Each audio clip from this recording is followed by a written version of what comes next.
নারী সংস্কার কমিশনের নামে যেই নাস্তিকগুলো বসে আছে পোস্টের মাঝে, তারাও কোরআনটা সেভাবেই বুঝেছে। কথা বলেন ঠিক না বেঠিক? এদের আগা ঘোরা অন্ধকার, দিল অপরিষ্কার।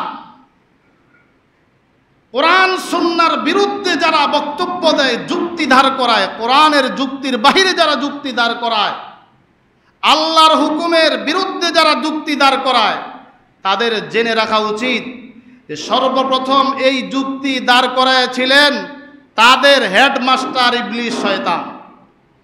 কথা বলেন ঠিক না বেটি? বর্তমান যারা কোরআনের বিরুদ্ধে যুক্তি দাঁড় করায়, যুক্তিকে সামনে পেশ করতে চায়, তাদের একজন হেডমাস্টার আছে না নাই? তাদের ওই হেডমাস্টারের নাম ইবলিস শয়তান। আল্লাহ বলেছেন আদমকে সম্মান করো, সেজদা দাও। ইবলিস যুক্তি দাঁড় করাইল, আনা খায়রুম মিনহু খালাকতানি মিন নারি ওয়া খালাকতাহু মিন তিন। আমি তাকে কেন সেজদা দিব? আমাকে সৃষ্টি করা হয়েছে আগুন দ্বারায়, তাকে সৃষ্টি করা হয়েছে মাটি দ্বারায়। আগুনের ভাব উপরে থাকা, মাটির অবস্থা নিচে থাকা, উপরওয়ালা মানুষ নিচের মানুষটাকে সেজদা করতে পারে না। এই যুক্তি দেওয়ার পরে আল্লাহ বলেন ৮০,০০০ বছর ইবাদত করছো, কোরআনের সামনে, আমার বিধানের সামনে যুক্তি দেওয়ার কারণে তোমার ৮০,০০০-এর ইবাদত শেষ। ২ নম্বর, তোমাকে সর্বময় ক্ষমতা দেওয়া হয়েছিল, দুনিয়াতে একটা ক্ষমতা তোমাকে দেওয়া হয়েছিল, তোমার ক্ষমতাও শেষ। ৩ নম্বর, জান্নাতে তোমার বাসস্থান ছিল, আল্লাহর হুকুমের সামনে, আমার হুকুমের সামনে যুক্তি দাঁড় করানোর কারণে জান্নাত থেকে তোমাকে বহিষ্কার করে দেওয়া হলো। ৪ নম্বর, আমার হুকুমের সামনে যুক্তি পেশ করার কারণে কিয়ামত পর্যন্ত, ওয়া ইন্না আলাইকা লা'নাতি ইলা ইয়াউমিদ্দিন, কিয়ামত পর্যন্ত তোমার উপর অভিশাপ। এই কথাটা যদি বুঝে থাকেন তাহলে এবার ঠান্ডা মাথায় বুঝেন, বাংলাদেশ ৯০% মুসলমানের দেশ। এই দেশে ইসলাম বিরোধী কোনো আইন বাস্তবায়ন বাংলাদেশের মানুষ কখনো মেনে নিবে না। কথা বলেন ঠিক না বেঠিক? এরপরেও যারা আল্লাহর বিধানের বিরুদ্ধে আইন প্রণয়ন করতে চায়, যুক্তিকে প্রাধান্য দিতে চায়, তাদের হেডমাস্টারের যেই পরিণতি হয়েছে তাদেরও সেই পরিণতি ভোগ করতে হবে। তাদের হেডমাস্টারের জিন্দিগির সব আমল শেষ। মুসলমানের খাতায় নাম লেখায়া আল্লাহর বিধানের উপরে যারা যুক্তি দাঁড় করাবে তাদের ঈমান আমল শেষ। কথা বলেন ঠিক না বেঠিক? ২ নম্বর, তাদের হেডমাস্টারকে জান্নাত থেকে বের করে দেওয়া হয়েছে। ৯০% মুসলমানের রাষ্ট্রে অমুসলমান যারা কোরআনের সামনে যুক্তিকে দাঁড় করাবে, বাংলার জমিনে মুসলমানদের বিরুদ্ধাচরণ করে, কোরআনের বিরুদ্ধাচরণ করে, তাদের থাকার কোনো অধিকার নাই। ৩ নম্বর, তাদের হেডমাস্টারের উপরে কিয়ামত পর্যন্তের জন্য অভিশাপ দিয়েছেন আল্লাহ। ঠিক তেমনিভাবে আল্লাহর হুকুমের সামনে যারা যুক্তিকে প্রাধান্য দিতে চায় তাদের উপরে সমস্ত মুসলমানের পক্ষ থেকে অভিশাপ।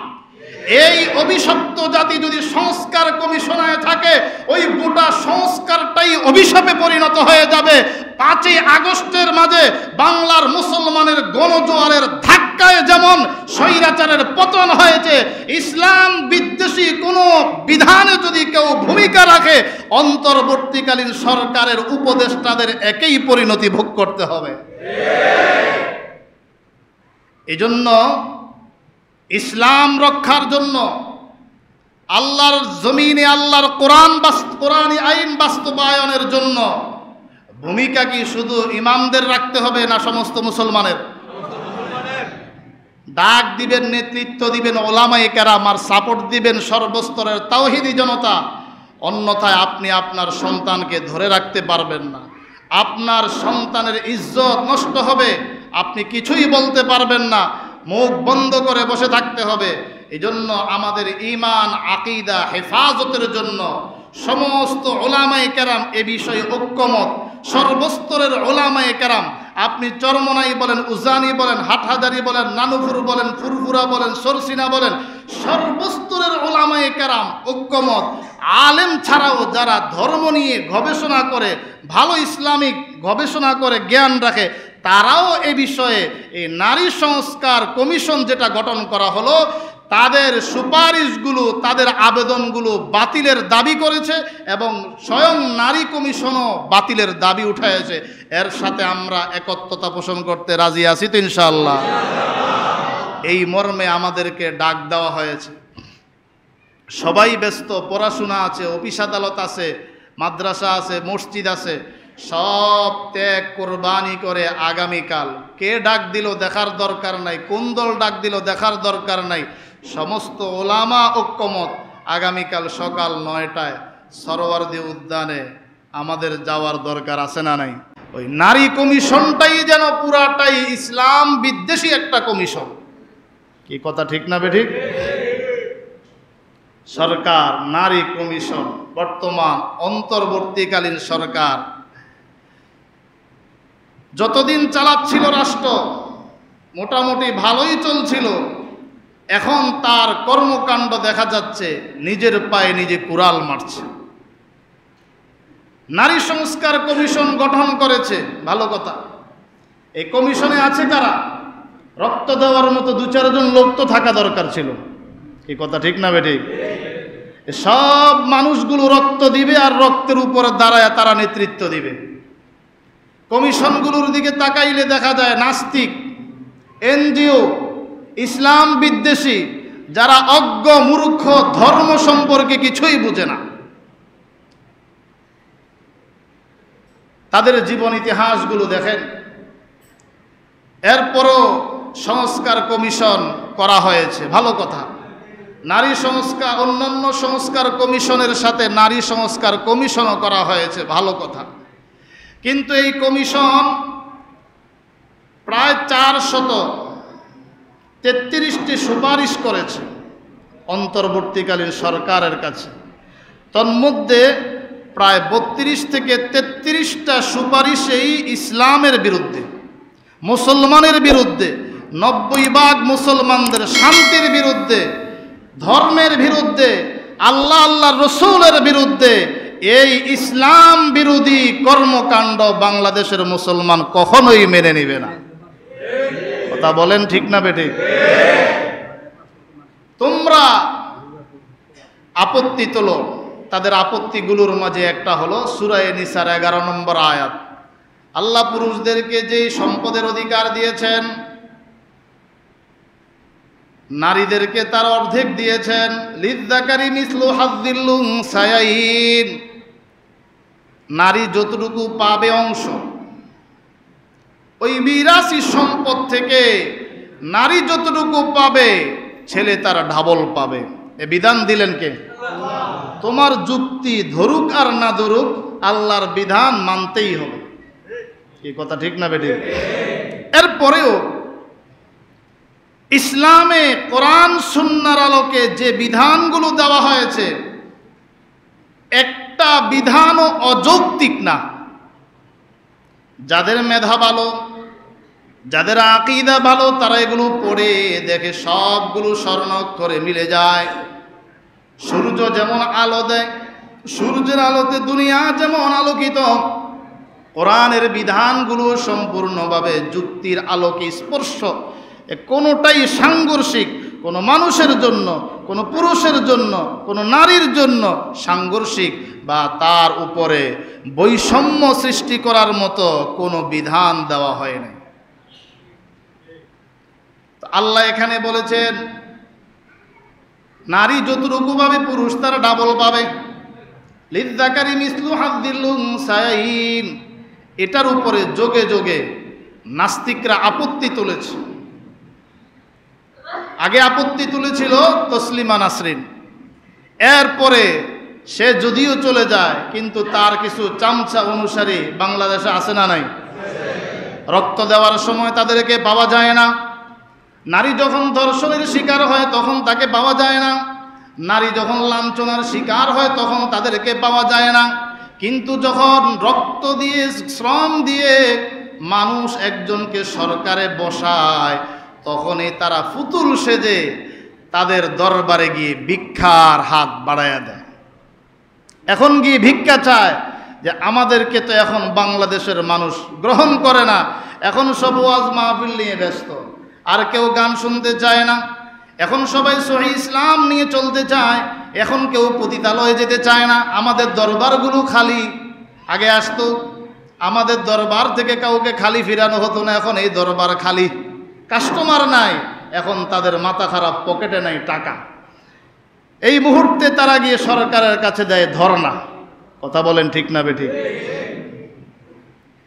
যদি তোমরা অভাবী হও তবে ওফেন আমাদের কাছে কিছু চাও, আমরা তোমাদের কিছু রাহা খরচ থাকা খাওয়ার ব্যবস্থা করে দিব। কথা ঠিক না বেঠিক? এরপরে ইসলামের বিরুদ্ধে কথা বলিও না, কারণ ইসলাম এটা শান্তির ধর্ম।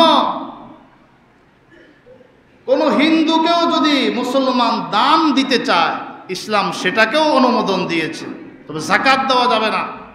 নফল দান যদি কোনো হিন্দু গরিব অসহায়কে আপনি দিতে চান, তাও আপনি দিতে পারেন, ইসলামে এই বিধানও আছে।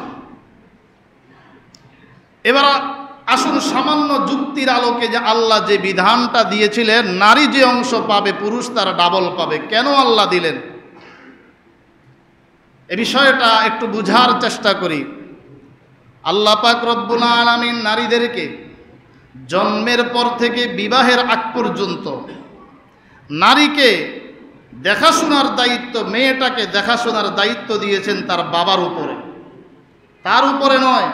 প্রাপ্তবয়স্ক হওয়ার পরেও নারীর দায়িত্ব তার হাতে নয়, নারীর মেয়েটার যত খরচা আছে বহন করবে কে? বাবা। এরপরে নারীর যখন বিয়ে হবে, বিয়ের পরে তখন তার দেখভাল করবে তার স্বামী নাকি শ্বশুর? শ্বশুরের জিম্মাদারি শেষ। এরপরেও যারা শ্বশুরের সম্পদের দিকে তাকায় থাকবে, তাদের চিন্তা চেতনা ইসলাম পরিপন্থী। বিয়ের পরে এই নারীর দেখভাল করবে তার স্বামী, একবারে মরণ পর্যন্ত। স্বামী মারা গেলে, তার ছেলে মেয়ে থাকলেও স্বামী মারা যাওয়ার পরে তার অংশের 8 ভাগের 1 ভাগও নারী পাবে। আবার বাবা মার সম্পত্তি থেকেও নারী পাবে। নারীকে বঞ্চিত করা হয় নাই। নারীর খরচের কোনো খাত রাখেন নাই আল্লাহ যে তোমাকে এটা খরচ করতে হবে। হ্যাঁ, এরপরও যদি তোমার কাছে টাকা পয়সা থাকে, তুমি দান খায়রাত করো, নফল দান, কোনো বাধা নাই, তবে তোমার উপরে কোনো দায়িত্ব চাপায়া দেওয়া হয় নাই। তার বিপরীতে পুরুষদের উপরে আল্লাহ কি বললেন? প্রাপ্তবয়স্ক হওয়ার আগ পর্যন্ত ছেলেটার দেখাশোনা করবে বাবা। প্রাপ্তবয়স্ক হওয়ার পর থেকে ছেলে, তার ভরণ পোষণের দায়িত্ব তার ঘাড়ে। বাবা মা যদি দেয় সেটা মুস্তাহাব, তাদের পক্ষ থেকে হাদিয়া, কিন্তু 1 নম্বরে তার নিজের খরচা আছে না নাই? তার থাকার খরচ, তার খাবার খরচ, তার পকেট খরচ, তার বন্ধু বান্ধব মেহমানদারির খরচ, সব খরচ ছেলেকে বহন করতে হবে। খরচের একটা খাত। 2 নম্বরে ছেলেটা কিছুদিন পরে যখন বিয়ে বসবে, একজন নারীকে যখন বিয়ে করবে, ওই নারীর ভরণ পোষণের দায়িত্ব তার উপরে আসবে। খরচের কয়টা খাত? 2টা। 1 নম্বর তার নিজের খরচা তার উপরে, 2 নম্বর এখন বিয়ে করলো, বউয়ের খরচা কার উপরে? তার উপরে। 3 নম্বর এই সন্তানের, এই পুরুষের যখন সন্তান হবে, ছেলে হোক বা মেয়ে হোক, একজন হোক অথবা একাধিক হোক, এই সন্তানগুলোর সকল খরচার দায়িত্ব তার বাবার উপরে, মায়ের উপরে নয়, তার বাবার উপরে। তাহলে একজন পুরুষের 1 নম্বর তার ব্যক্তিগত খরচের খাত, 2 নম্বর তার বিবির খরচার খাত, 3 নম্বর তার ছেলে মেয়ের খরচের খাত। খরচের খাত কয়টা?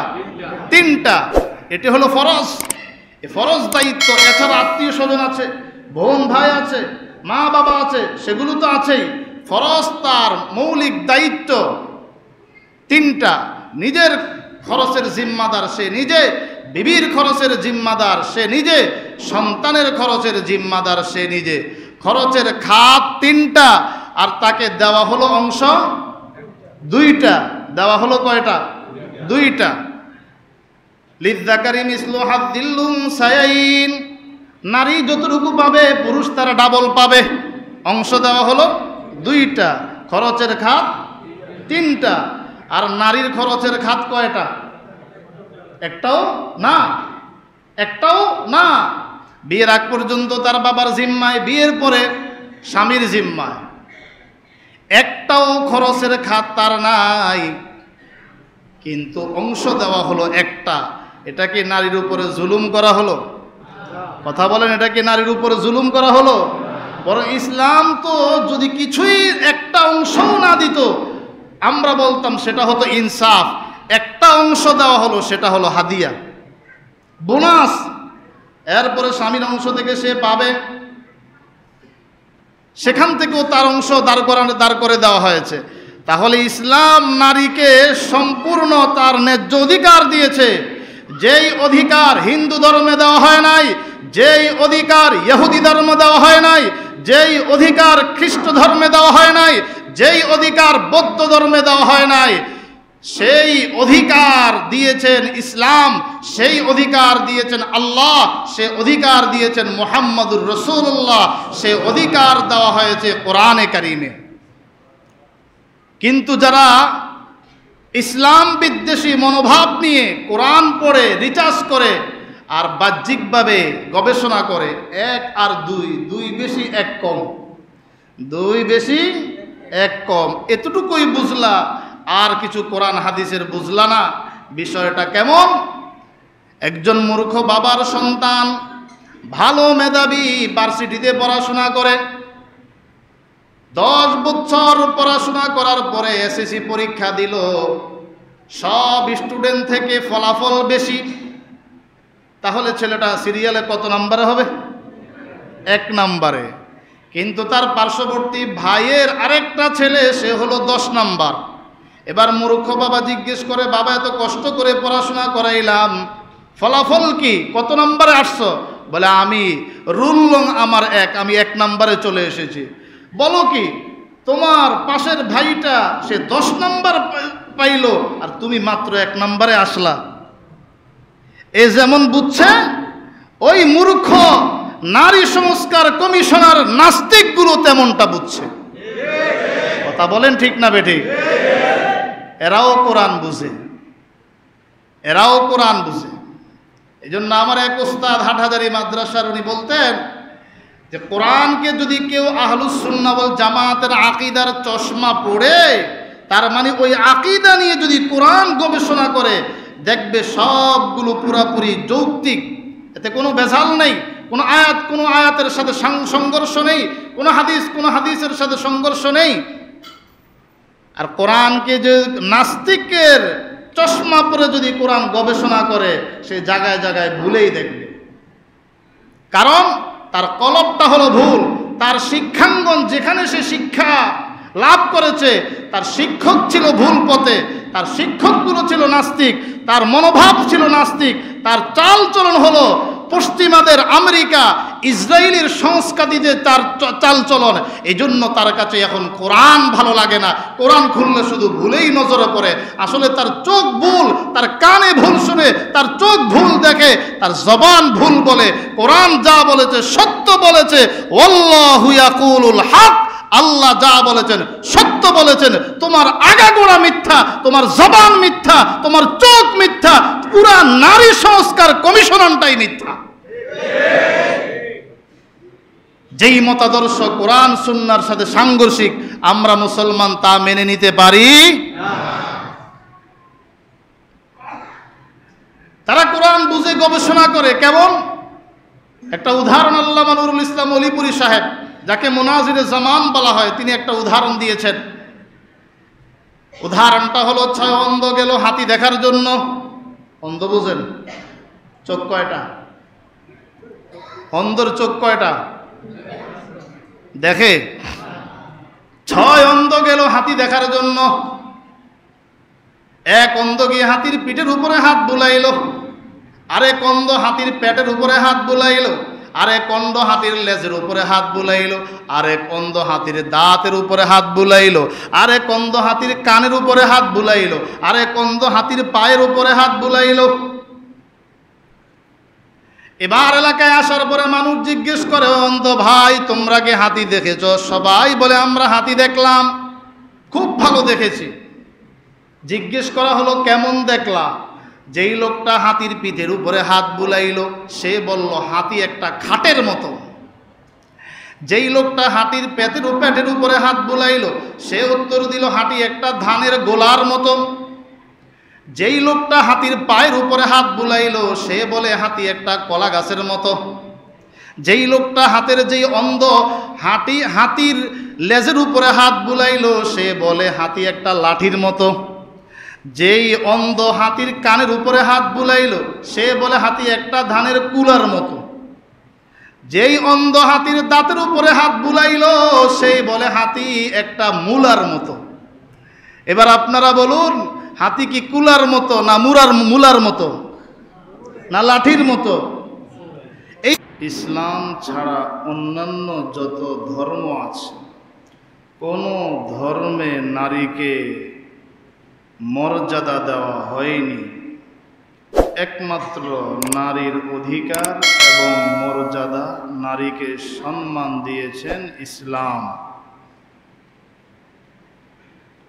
হিন্দু ধর্মে নারীদেরকে বলি দেওয়া হতো, জীবন্ত নারীকে বলি দেওয়া হতো। ইহুদি ধর্ম, খ্রিস্ট ধর্মে নারীদেরকে সকল পাপের মূল কারণ হিসাবে গণ্য করা হতো। এভাবে একজন নারী তার স্বামী মারা গেলে স্বামীর অধিকার থেকে তাকে বঞ্চিত ধরা হতো। বাবা মা মারা গেলে নারীকে বঞ্চিত করা হতো। ইসলাম এসে নারীর অধিকার নিশ্চিত করেছে এবং নারীর শৈশবকাল, যৌবনকাল, বার্ধক্যকাল সর্বহালতে নারী যেন শান্তিতে থাকতে পারে সেজন্য নারীর অধিকার নিশ্চিত করা হয়েছে। অন্য কোনো ধর্মে সে অধিকার নিশ্চিত করা হয় নাই। এ বিষয়টা আমরা কোরআন হাদিস থেকে মোটামুটি ধারণা নেয়ার চেষ্টা করব।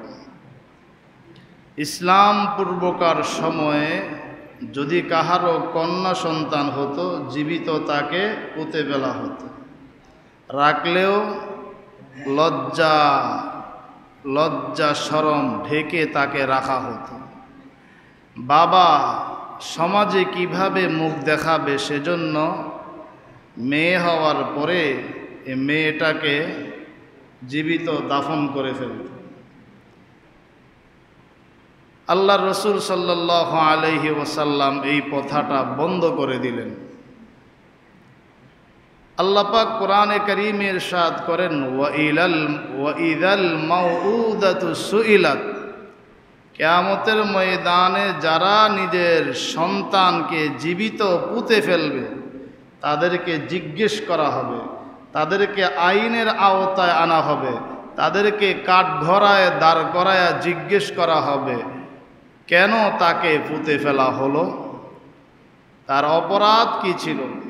সন্তান দেওয়ার মালিক বলেন না, সন্তান দেওয়ার মালিক। কাউকে আল্লাহ সন্তান দেন, কাউকে সন্তান দেন না, কাউকে কন্যা সন্তান, কাউকে পুত্র সন্তান, কাউকে দুটোটাই দান করেন। ক্ষমতা কার? ক্ষমতা কার? আল্লাহ বলেন, লিল্লাহি মুলকুস সামাওয়াতি ওয়াল আরদ, আসমান এবং জমিনের রাজত্ব একমাত্র আল্লাহ তাআলার। ইয়াখলুকু মা ইয়াশা, আল্লাহ তাআলা যা ইচ্ছা তা সৃষ্টি করেন। ইয়াহাবু লিমান ইয়াশাউ ইনাথা ওয়া ইয়াহাবু লিমান ইয়াশাউ যুকুর, কাউকে আল্লাহ পাক রব্বুল আলামিন কন্যা সন্তান দান করেন, কাউকে আল্লাহ তাআলা পুত্র সন্তান দান করেন। আও ইউযাউবিজুহুম যুকরানা ওয়া ইনাথা, কাউকে আল্লাহ কন্যাও দেন পুত্র সন্তান উভয়টাই দেন, কন্যাও দেন এবং পুত্র সন্তানও আল্লাহ তাআলা দেন। আল্লাহর নবী জনাবে মুহাম্মদুর রাসূলুল্লাহ সাল্লাল্লাহু আলাইহি ওয়াসাল্লাম সুসংবাদ দিলেন, কাহারও যদি কন্যা সন্তান হয়, আল্লাহ পাক রব্বুল আলামিন একজন ফেরেশতা পাঠায়া দেন সুসংবাদের বার্তা নিয়া, এবং ওই ফেরেশতা কন্যা সন্তানের মাথায় বাতাস করতে থাকে, তাকে বুলাইতে থাকে। কাউকে যদি আল্লাহ কন্যা সন্তান দেন, তার যেন রিজিক প্রশস্ত করে দেওয়া হলো, তার ভাগ্য ভালো। প্রথম যদি কাহারো কন্যা সন্তান হয় খুশির বিষয়। কন্যা সন্তান হলে মুখ বেজার করে রাখা, বউয়ের উপরে অত্যাচার করা, নারীকে নির্যাতন করা, এটা ইসলাম পূর্বকার জাহিলি যুগের আচরণ ছিল। সে বিষয়ে আল্লাহ কোরআনে কারীমে ইরশাদ করেন, وَإِذَا بُشِّرَ أَحَدُهُم بِالْأُنثَى ظَلَّ وَجْهُهُ مُسْوَدًّا। কাউকে যদি কন্যা সন্তানের সুসংবাদ দেওয়া হতো, আল্লাহ কি বললেন? কাউকে যদি কন্যা সন্তানের সুসংবাদ, কন্যাকে সুসংবাদ বলা হয়েছে, কাউকে যদি কন্যা সন্তানের সুসংবাদ দেওয়া হয়, তখন ওই কাফিরদের মুখ মলিন হয়ে যায়, কালো হয়ে যেত। এবার যদি কোনো মুসলমানের মাঝে সেই স্বভাব দেখা যায়, বুঝতে হবে ইসলামী আদর্শ তার কাছে ভালো লাগে না, তার কলব ময়লা হয়ে গিয়েছে, তার ভিতরে কুফরি আকীদা লালন করছে। ঠিক না বেঠিক? আল্লাহর নবী বলেন, কন্যা সন্তান হলো 2 জন বা 3 জন। এদেরকে যদি কোনো মা বাবা লালন পালন করে, বড় করে, বিয়ে শাদী পর্যন্ত তাদের দেখাশোনা করে, তাদেরকে কোরআন শিক্ষা দেয়, ইসলামী শিক্ষায় শিক্ষিত করে, ভালো পাত্র দেখে বিয়ে শাদীর ব্যবস্থা করে দেয়, ওই মা বাবাকে আল্লাহ তাআলা জান্নাতের সর্বোচ্চ নেয়ামত দান করবে। এটা ছেলের ব্যাপারে দেন নাই কেন?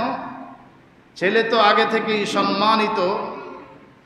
যেই কুফরি শক্তি, শিরকি আকীদা, জাহিলি যুগের প্রথা, নারী নির্যাতন সহ, শিশু সন্তান নির্যাতন সহ ওই কুসংস্কারগুলো বন্ধ করার জন্য আল্লাহর নবী কন্যাদের এই সম্মান দান করেছেন। নারীদের মাঝে 3টা অবস্থা, প্রথমে শৈশবকাল, তারপরে যৌবনকাল, তারপরে বার্ধক্যকাল। নারীদের প্রথম অবস্থা শৈশবকাল। কোনো ঘরে যদি কন্যা সন্তান থাকে, ঘরে ঢুকার আগে তার হাতে আপনি আপনার বাজারটা দিয়ে দেন, যেখানে মজার খাবার আছে, তাকে কোলে নেন, তাকে আদর করেন। বয়ান চলতেছে, এসে নামাজের নিয়ত বেঁধে ফেলছে। আল্লাহ সঠিক বুঝ দান করেন। এত বেশি পড়ার ইবাদতের নিয়ত, উপরে নিচে তো জায়গা আছে। আল্লাহ বলেন, ওয়াইদা বুশিরা আহাদুহুম বিল উনসা যাল্লা ওয়াজহুহু মুসওয়াদ্দান ওয়া হুয়া কাযীম। যাই হোক, এরপরে এই নারীর দ্বিতীয় ধাপ যৌবনের। যখন তার বিয়ে শাদী হয়ে যায়, এবার নারীর উপরে যেন স্বামী নির্যাতন না করে। আল্লাহর নবী বলেন, খাইরুকুম খাইরুকুম লিনিসাইকুম। তোমাদের মাঝে শ্রেষ্ঠ পুরুষ তারা যারা তোমাদের নারীদের মাঝে শ্রেষ্ঠ। বাহিরে ভালো সুন্দর ব্যবহার আচরণ, আর ভিতরে গিয়ে নারীর উপরে অত্যাচার, যৌতুকের দাবি করা, নারীকে টর্চার করা, নারীর উপরে নির্যাতন যেন না হয়। এজন্য আল্লাহ পাক রব্বুল আলামিনের পয়গম্বর বলেছেন, তোমাদের মাঝে খাইরুকুম, শ্রেষ্ঠ পুরুষ তারা, খাইরুকুম লিনিসাইকুম, যারা তোমাদের নারীদের মাঝে শ্রেষ্ঠ। সুবহানাল্লাহ। নারী জাতি কেমন সম্মান আল্লাহ দিয়েছেন। নারীর কাছে যাবে, নারী পণ্য নয়, নারী শ্রমিক নয়, নারীর সম্মান আলাদা। এই জন্য আল্লাহ বলেছেন, ওয়াতুহুন্না সাদকাতিহিন্না নিহলা, তাদের মোহরানাগুলো পরিশোধ করে দাও। মোহরানা যদি না থাকে, বিয়ে করার অধিকার আপনার নাই। মোহর আনার ব্যবস্থা যদি না করা হয়, কোনো নারীকে বিয়ে করার অধিকার কোনো পুরুষের নাই, নারীকে থাকা খাওয়ার ব্যবস্থা যদি না দেওয়া হয়, সে সামর্থ্য যদি কাহারও না থাকে, বিয়ে করার অধিকার তার নাই। ইসলাম নারীকে কি পরিমাণ সম্মান দিয়েছেন, বলে তুমি তোমার রোজা রাখো, রোজা রাখো, নিজেকে নিয়ন্ত্রণ করো, কিন্তু নারীকে যদি বিয়ে করতে চাও আগে তার অধিকার দাও, মোহরানার ব্যবস্থা করো। পুরাটা দিতে না পারলেও কিছু দাও, তার অনুমতি নাও, অনুমতি ছাড়া তাকে স্পর্শ করা সম্পূর্ণ হারাম। বৈবাহিক বন্ধন ছাড়া তার কাছে যাওয়া হারাম। এরপরে নারী যখন বাচ্চা হবে, তখন আল্লাহর রাসূল বলেন, বাচ্চা সন্তান বাচ্চা জন্ম দেওয়ার সঙ্গে সঙ্গে আল্লাহ তাআলা তার মাকে নবজাতক শিশুর মতো নিষ্পাপ বানায় দেন। নবজাতক শিশুর যেমন কোনো গুনাহ নাই, একটা বাচ্চাকে গর্ভে ধারণ করার কারণে, প্রসবের কষ্ট বেদনা সহ্য করার কারণে আল্লাহ তাআলা তাকে সেই সম্মান দান করেন। নারী এখন মা হবে, আল্লাহ পাক কোরআনে কারীমে মা হিসাবে তাকে সম্মান করার জন্য বলেছেন, ইম্মা ইয়াবলুগান্না ইনদাকাল কিবারা আহাদুহুমা আও কিলাহুমা ফালা তাকুল লাহুমা উফফিন ওয়ালা তানহারহুমা وقل لهما قولا كريما। মা বাবা উভয়কে যদি বার্ধক্য অবস্থায় পাও, অথবা তাদের কোনো একজনকে যদি বার্ধক্য অবস্থায় পাও, ফালা তাকুল লাহুমা উফ, তাদের সামনে উফ শব্দ উচ্চারণ করো না, তাদের কোনো কর্মকাণ্ডে বিরক্তি ভাব প্রকাশ করো না, এবং তুমিও এমন কাজ করিও না যে তোমার কর্ম দেখে, তোমার আচরণ দেখে তারা উফ শব্দ বলতে বাধ্য হয়, মনে কষ্ট পায়। তাদের সঙ্গে বিনয়ীর আচরণ করো। ওয়াকুল লাহুমা কাওলান কারীমা, ওই নারীর সঙ্গে, মা বাবার সঙ্গে তুমি নম্র আচরণ করো, নম্র আচরণ করো। টাকা দেন আপনি, খরচা দেন আপনি, সব কিছু ওষুধ চিকিৎসা সব আপনি বহন করেন, কিন্তু তারপরেও আপনার ব্যবহার যেন মা বাবার কলিজায় আঘাত না আনে, সেজন্য আল্লাহর নবী পুরুষদেরকে সতর্ক করেছেন, সন্তানদেরকে সতর্ক করেছেন। আজকে সম্পদের জন্য সন্তান মা বাবাকে মারধর করে জোরপূর্বক সন্তান সম্পদ গ্রহণ করার চেষ্টা করে বাবা মার কাছ থেকে, এমন চিত্র আমরা দেখতে পাই, আছে না নাই? সম্পদের জন্য মা বাবার গায়ে হাত উঠায়। এই কুলাঙ্গারগুলো কারা? তাদের বিষয়ে আইনগত ব্যবস্থা নেওয়া দরকার। যাদের দ্বারায় শিশু নির্যাতন হয়, যাদের দ্বারায় নারী নির্যাতন হয়, যাদের দ্বারায় মা বাবা নির্যাতনের শিকার হয়, এই ধরনের মানুষদের, নারীদের ব্যাপারে কোনো কথা বলতে ওই নাস্তিক নারী কমিশন বিষয়ক যারা সংস্কারে আছেন তাদেরকে দেখা যায় না। তাদেরকে দেখা যায় শুধু আল্লাহ কোরআনে যে আইন দিয়েছেন ওই আইনের বিরুদ্ধে কথা বলতে। ঠিক না বেঠিক? ইসলামে কি আইন করেছেন ওটা ধরে ধরে দোষ বর্ণনা করবে যে আল্লাহ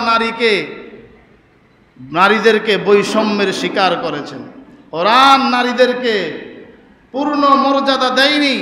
খুঁজে খুঁজে সেগুলো বের করে, যেই নারীগুলো কুলির মতো, শ্রমিকের মতো কাজ করছে, তাদের রেস্টের ব্যবস্থা নাই, তাদের আরামের ব্যবস্থা নাই, যেই নারী স্বামীর কাছে নির্যাতনের শিকার হচ্ছে, যেই নারী মা হয় সন্তানের হাতে নির্যাতনের শিকার হচ্ছে, ওদের বিরুদ্ধে কথা বলতে তাদেরকে দেখা যায় না।